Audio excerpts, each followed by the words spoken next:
Good morning everyone.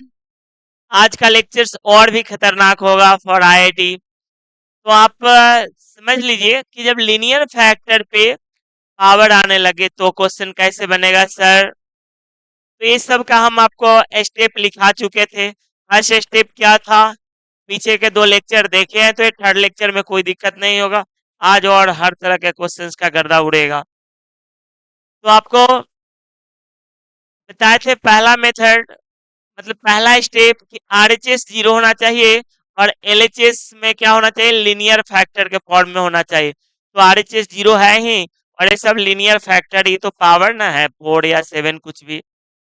Step to क्या था? Step to था क्रिटिकल पॉइंट्स निकालना। अभी भी क्रिटिकल पॉइंट्स निकालने का वही मेथड है। अब ये मत पूछिए क्रिटिकल पॉइंट्स क्या होता है, ये सब तो पिछले लेक्चर्स का काम था। तो प्रत्येक टर्म को, प्रत्येक लीनियर फैक्टर को क्या करते हैं, जीरो के बराबर, और यहां से क्रिटिकल पॉइंट्स निकालते। क्या क्या आया, 1 2 -3। और अगला स्टेप क्या था, फिर पावर के बारे में हम चर्चा करेंगे। अगला स्टेप था कि क्रिटिकल पॉइंट्स को नंबर लाइन पर रिप्रेजेंट करना है आपको। सबसे छोटा नंबर क्या है, -3, फिर 1 है, फिर 2 है। अब क्या करिए, टू से बड़ा कोई भी नंबर आप सोचिए और इसमें पुट करके चेक कर लीजिए। 2 से बड़ा 3 डाल दीजिए, 3 - 1 पॉजिटिव, 3 - 2 पॉजिटिव, 3 + 3 पॉजिटिव। 2 से बड़ा कोई भी नंबर 3 ये पुट किए, 4 पुट किए, तो इसका वैल्यू क्या आएगा, पॉजिटिव आएगा। पॉजिटिव आएगा तो क्या सर पहले की तरह ही अल्टरनेट प्लस माइनस प्लस चलेंगे? देखिए प्लस से स्टार्ट होगा। अब ये जो है, यहाँ पर प्लस होगा कि माइनस, वो डिपेंड करता है ये टर्म कहाँ से आया है, 2। इसको जीरो करने पर इस पे कुछ पावर नहीं, तो 1 है, ऑड है। ऑड पावर है कोई दिक्कत नहीं, पहले की तरह ही चलेगा। ऑड पावर रहेगा कोई दिक्कत नहीं, प्लस है तो इधर जाकर क्या होगा, माइनस। यानी 1 2 के बीच का कोई भी नंबर इसमें पुट करेंगे तो वैल्यू क्या देगा, अननिगेटिव देगा। फिर आप इसको क्रॉस कर रहे हैं, ये समझेंगे कि 1 कहाँ से आया। इसको जीरो किए होंगे तो 1 आया वैल्यू, और इस पर पावर क्या है, 4 है। पावर इवन है, यहीं पर समझना है।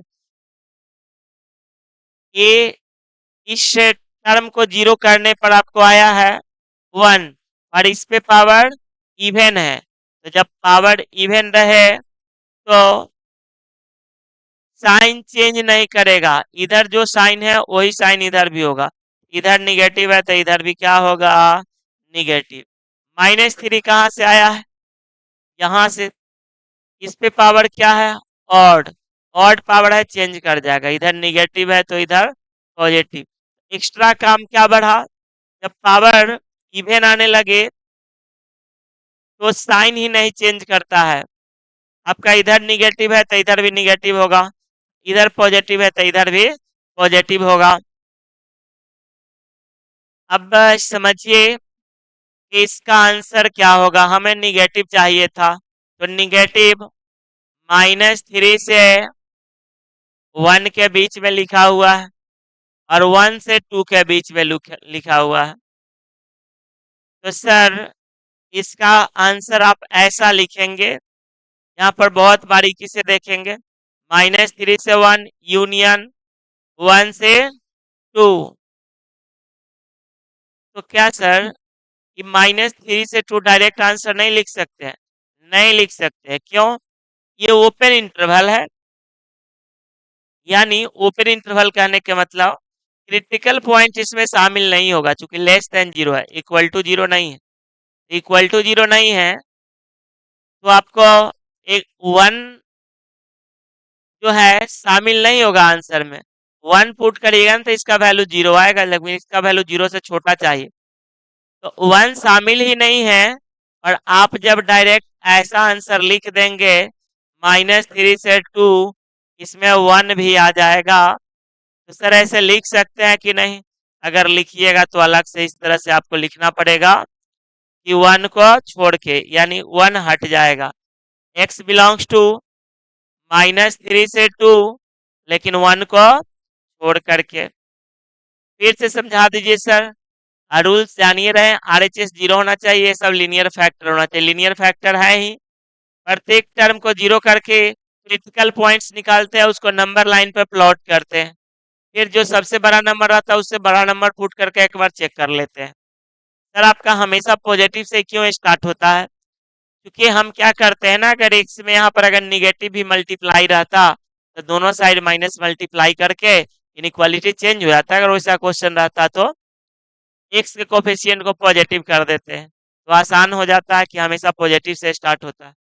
पॉजिटिव निगेटिव, यहाँ निगेटिव ही क्यों रह गया? क्योंकि ये जो टर्म आया था यहाँ से और इस पे पावर इवन है, तो जब भी आप साइन को मतलब इसको क्रॉस करना है क्रिटिकल पॉइंट्स को, तो देखना वो क्रिटिकल पॉइंट्स जहां से आया है उस पे पावर क्या है, ऑड या इवन। इवन रहेगा तो चेंज नहीं करेगा, ऑड रहेगा तो चेंज कर जाएगा। तो इस पे पावर क्या था, इस पे इवन था, तो इसीलिए नहीं चेंज किया, इधर माइनस था तो इधर माइनस। फिर ये कहाँ से आया, इस पे पावर तो ऑड है, चेंज करेगा, निगेटिव है तो पॉजिटिव। ये आंसर लिखे थे। वन को इसलिए हटाना पड़ा कि ओपन इंटरवल है, इसका मतलब वन आंसर में शामिल नहीं होगा। अरे -3 से 2 ओपन इंटरवल है, तो वन को क्या करना पड़ेगा, आपको छोड़ना पड़ेगा, इसीलिए कर दिए आपको। x belongs to open interval -2 to 2 except 1। और नेक्स्ट क्वेश्चन देखिए, अगर इसमें थोड़ा भी कंफ्यूजन रह गया है तो क्वेश्चन आपको इस तरह से दे देगा, x+3 x-5, इस पे पावर मान लीजिए कि 8 है, इस पे पावर आपको 5 है या 4 है, कुछ भी। और एक और टर्म ले लेते हैं, दो और टर्म ले लेते हैं, क्या दिक्कत है। x-1 के पावर 6 है और x+2 के पावर कुछ भी डाल दीजिए, क्या डालना है आपको, 3 है। और ये आपका आंसर है ग्रेटर इक्वल 0। चलिए खाली ग्रेटर ले लेते हैं। अब इसको सॉल्व करना है, कैसे होगा सर? आरएचएस जीरो है ना? जी सर, पहला स्टेप तो ठीक है, आरएचएस जीरो है। उसके बाद क्या है, आपको निकालना पड़ेगा, लीनियर फैक्टर में भी है। तो फर्स्ट स्टेप में दो काम का ध्यान रखना पड़ता है कि आरएचएस जीरो होना चाहिए, प्रत्येक टर्म लीनियर फैक्टर में होना चाहिए। तो लीनियर फैक्टर में ऑलरेडी है ही।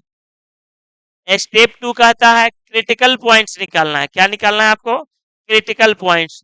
प्रत्येक टर्म को जीरो करिए, क्रिटिकल पॉइंट्स निकालिए। तो इसको जीरो करेंगे तो -3 आएगा, इसको जीरो करेंगे तो -2 आएगा, और इसको जीरो करेंगे तो 1 आएगा, और इसको जीरो करेंगे तो 5 आएगा। अब समझिए, 5 से बड़ा कोई भी नंबर डालिए, इसमें पॉजिटिव ही आएगा, तो स्टार्ट होगा पॉजिटिव से। लेकिन अब क्रॉस करने से पहले सोचेंगे 5 कहाँ से आया, इस पे पावर तो 5 है, ऑड है तो चेंज कर जाएगा साइन, इधर पॉजिटिव है तो इधर निगेटिव होगा। 1 कहाँ से आया है, यहाँ से, इस पे पावर तो इवन है, और पावर इवन है तो चेंज नहीं करेगा, इधर निगेटिव है तो इधर निगेटिव, अगर इधर पॉजिटिव रहता तो इधर भी पॉजिटिव आता।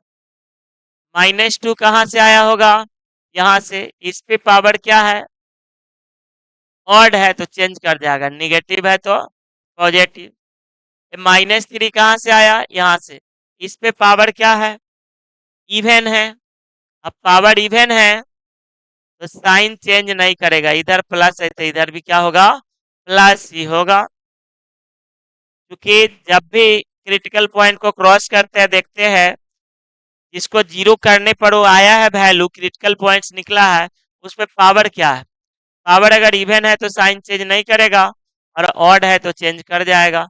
तो 8 तो इवन है तो चेंज नहीं करेगा, इधर प्लस तो इधर भी प्लस। हमको आंसर क्या चाहिए, पॉजिटिव।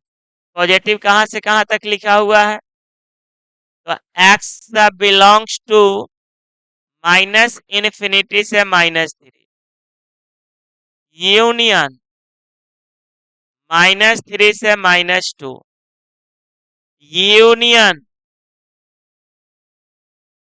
5 से इन्फिनिटी। कहेगा सर अगर यहाँ पर इक्वल टू साइन होता तो यहाँ पर अगर इक्वल टू साइन होता तो क्या करते, तो समझिए कहाँ कहाँ पे आपका क्लोज इंटरवल लगता। तो -3 पुट करने पड़े, जीरो ही तो आएगा, तो ग्रेटर इक्वल जीरो चाहिए ना। तो -3 पे आपका क्या हो जाएगा, क्लोज इंटरवल। -3 पे क्लोज इंटरवल, यहाँ भी -3 पे क्लोज इंटरवल। -2 नीचे से आया है तो वहां पे ओपन इंटरवल ही रहेगा, क्योंकि -2 को शामिल करते हैं यानी क्लोज इंटरवल लगाते हैं। -2 + 2 जीरो आ जाएगा और बटा में जीरो अलाउड नहीं है। अब समझिए कि 5 पे क्लोज होगा कि ओपन, तो 5 टर्म ऊपर में है, कोई दिक्कत नहीं, इक्वल टू साइन आया है तो ये आंसर क्लोज इंटरवल होगा। तो क्या सर इसको -∞ से -2 डायरेक्ट लिख सकते हैं? हाँ लिख सकते हैं। क्यों लिख सकते हैं, अब ये क्लोज इंटरवल है ना, यानी -∞ से -3 या -3 भी शामिल ही है, और ये -3 से ही स्टार्ट हुआ है, तो इसको लिख सकते हैं चूंकि ये क्लोज इंटरवल है। x बिलोंग्स टू -∞ से -2 यूनियन 5 से इनफाइनाइट। तो आप देखिए खाली क्लोज और ओपन इंटरवल चेंज कर दिए तो आपका आंसर चेंज हो गया। तो जब भी पावर आने लगे तो आपका ये रूल ध्यान में रखेंगे, कब साइन चेंज करेगा और कब चेंज और नहीं करेगा।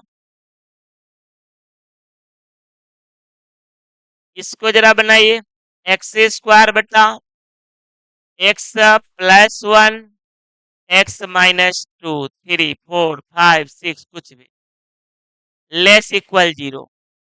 अब क्या करिए, इसको प्रत्येक टर्म को जीरो के बराबर करिए। x+1 को जीरो करेंगे -1, उसके बाद इसको जीरो करिए तो जीरो आएगा, इसको जीरो करेंगे 6 आएगा। तो स्टेप 1 आपको पता है RHS जीरो, और ये लीनियर फैक्टर, तो सब लीनियर फैक्टर के फॉर्म में। अगला स्टेप क्या होता है, क्रिटिकल पॉइंट्स निकालना। प्रत्येक टर्म को जीरो किया, क्रिटिकल पॉइंट्स निकला। यहाँ भी देखिए ना, एक्स को जीरो करी तो जीरो आएगा। अब वही 6 से बड़ा कुछ भी पुट करिए, प्लस आएगा, प्लस माइनस प्लस माइनस। हमको आंसर लेस इक्वल जीरो चाहिए, तो इक्वल टू साइन रहने के बावजूद भी -1 शामिल नहीं होगा चूंकि ये टर्म नीचे है, बटा में जीरो नहीं हो सकता है। जीरो शामिल होगा कि नहीं, हाँ होगा, ये ऊपर में है ना, जीरो कर देगा कोई दिक्कत नहीं। फिर इस पे सर्कल मतलब ओपन रहेगा, 6 को शामिल नहीं करेंगे क्योंकि 6 - 6 क्या हो जाएगा, जीरो हो जाएगा। तो हमको आंसर क्या चाहिए, x बिलोंग्स टू -∞ से -1 यूनियन 0 to 6, क्योंकि लेस देन और इक्वल टू जीरो था। वीडियो से बेनिफिट्स हो कमेंट जरूर करें आप, उससे हमें एनर्जी मिलेगा। या किस तरह के आपको गड़बड़ी मिल रहा है, जैसे स्पीड ज़्यादा है कम है क्या है, वो आप कमेंट्स करके बताएंगे। इसमें कोई समस्या नहीं, इसको उड़ा दे। अब देखिए कहीं ऐसा लिख दिया 5 या 6 7a-x बटा x² -36, और इसका कहा सॉल्व करने के लिए, तो आप क्या करेंगे इसको वो सोचिए। तो आप क्या करिए कि इसमें ना माइनस से जरा मल्टीप्लाई कर दीजिए दोनों साइड, तो ये x-7 हो जाएगा, ग्रेटर इक्वल है और लेस इक्वल में बदल जाएगा। और ये तो आपको पता है ना, x² - 6 के स्क्वायर लिख सकते हैं, a-b इंटू a+b। अब मने मने समझ लीजिए कि रूट अंडर मतलब उसको 36 को क्या लिख सकते हैं, 6 का स्क्वायर लिख सकते हैं। तो हम क्या किए, मने में लिख दिए। अगला स्टेप में आप करिएगा, हम इसी में लिखते रहे 6 के स्क्वायर a-b इंटू a+b। अब इसको तो बनाना आप जानते ही है, इसमें तो कुछ पावर भी नहीं है तो टेंशन नहीं है। प्रत्येक टर्म को जीरो करेंगे, -6 6 7 प्लस माइनस। हमको चाहिए क्या, लेस इक्वल जीरो। -6 पे तो ओपन होगा, क्यों सर, ये टर्म नीचे है ना, नीचे है, -6 डालने पर ही क्या हो जाएगा, जीरो हो जाएगा, तो ये आंसर में शामिल नहीं करेंगे। फिर क्या आएगा, 6 से 7, 6 भी नीचे है, शामिल नहीं करेंगे। ओपन इंटरवल 7 सर हो जाएगा शामिल, क्योंकि 7 कहाँ पे है, और ऊपर में है। इसका आंसर क्या होगा sir, x belongs to -infinity से -6 यूनियन ओपन इंटरवल 6 और 7 पे क्या होगा, क्लोज इंटरवल। इसलिए कि इसको आप शामिल कर सकते हैं, 7 - 7 ऊपर में जीरो आएगा, कोई दिक्कत नहीं है, परेशानी में कोई कमी नहीं। आगे देखिए, कहिएगा सर कोई क्वेश्चन ले लीजिए आप, 5x+1 बाई एक्स स्क्वायर अब -3x+2 लेस इक्वल 1 या 0 दे देते हैं। और एक और क्वेश्चन लेते हैं, आप 4x-3 या +3 x square -x+1 less equal 0। कहिए सर इसको आप क्रॉस मल्टीप्लिकेशन यानी राइट साइड में जीरो में भेज सकते हैं। मान लीजिए कि यहाँ पर जीरो नहीं डालकर 1 डाल देते या कुछ डाल देते, चलिए जीरो है, तो इसको क्रॉस मल्टीप्लिकेशन करके बना सकते हैं।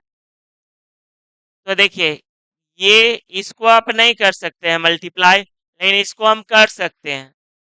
ऐसा क्यों सर, दोनों तो एक ही तरह के लगता है। तो एक कंसेप्ट जानिए, पहले भी हम थोड़ा चर्चा कर चुके थे, अभी अच्छे से जान लीजिए कि x square plus b x plus c जो क्वाड्रेटिक एक्सप्रेशन है, इसका वैल्यू ऑलवेज पॉजिटिव होगा। कब, if A positive and d negative हो जाए, ये एक्स स्क्वायर का कोफिशिएंट पॉजिटिव हो जाए और डी का वैल्यू निगेटिव हो जाए, इसका वैल्यू मतलब जो भी क्वाड्रेटिक एक्सप्रेशन है इसका वैल्यू ऑलवेज पॉजिटिव होगा। और एक कंडीशन आप याद रखेंगे कि x square plus b x plus c always less than zero होगा। कब, if a negative and d negative, a भी निगेटिव हो जाए और डी भी निगेटिव हो जाए, तो दोनों निगेटिव होने के केस में ये क्वाड्रेटिक एक्सप्रेशंस का वैल्यू ऑलवेज क्या होगा, निगेटिव हो जाएगा। तो मल्टीप्लाई करने से पहले सोचना पड़ेगा कि मल्टीप्लाई कर सकते हैं या नहीं, क्योंकि सर इसका फैक्टर उक्टर नहीं टूट रहा है। तो आप जरा देखिए, इसमें ये कितना है, 1, और डी जरा निकालिए, डी बराबर क्या होता है, बी स्क्वायर -4ac, बी के जगह -1 है, बी स्क्वायर -4a1c1, इसका वैल्यू क्या आ गया, -3,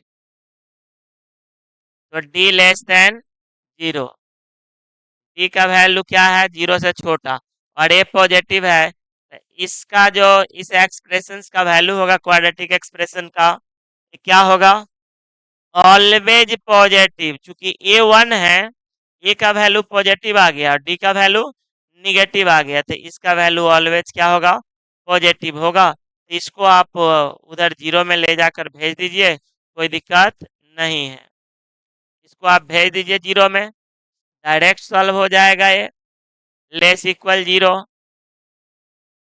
अब देख रहे हैं ना क्यों ऐसा किए, देखिए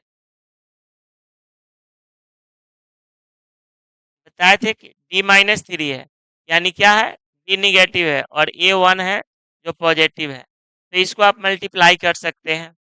4x+3 लेस इक्वल 0, ये डायरेक्ट सॉल्व होकर के आ जाएगा -3/4 से छोटा, यानी x बिलोंग्स टू -इन्फिनिटी से -3/4। सर इसको मल्टीप्लाई कर सकते हैं? नहीं, क्यों? ये इसमें 1 है और d जरा इसका निकालिए तो, b² -4ac, ये जो है ना d इसका पॉजिटिव आ रहा है, 9 - 8 एक पॉजिटिव आ रहा है ना, तो ये जब ये डी निगेटिव नहीं आए तो इसका वैल्यू कुछ भी हो सकता है, पॉजिटिव निगेटिव कुछ भी, तो इसको किसी इंटरवल में पॉजिटिव किसी इंटरवल में निगेटिव, तो आप नहीं कह सकते कि इसका वैल्यू पॉजिटिव है या निगेटिव। क्यों? ये तो पॉजिटिव है लेकिन डी निगेटिव नहीं ना है, तो इसको बनाने का मेथड तो आप पहले ही सीख चुके थे। उसको इसलिए बताएं कि कभी कभी क्या होता है ना, आप फैक्टर तोड़ने लगते हैं, एक्स का कोई रियल वैल्यू आता ही नहीं है और आप सॉल्व करने लगते हैं, लगता है कैसे बनेगा, क्वेश्चन छोड़ देते हैं एग्जाम में। तो ऐसा नहीं करना, जब ऐसा कभी आ जाए ये पॉजिटिव डी निगेटिव, इसको उधर मल्टीप्लाई कर दीजिए, और अभी जस्ट बताए हैं इसको, एक्स लेस इक्वल -3/4 हो जाएगा।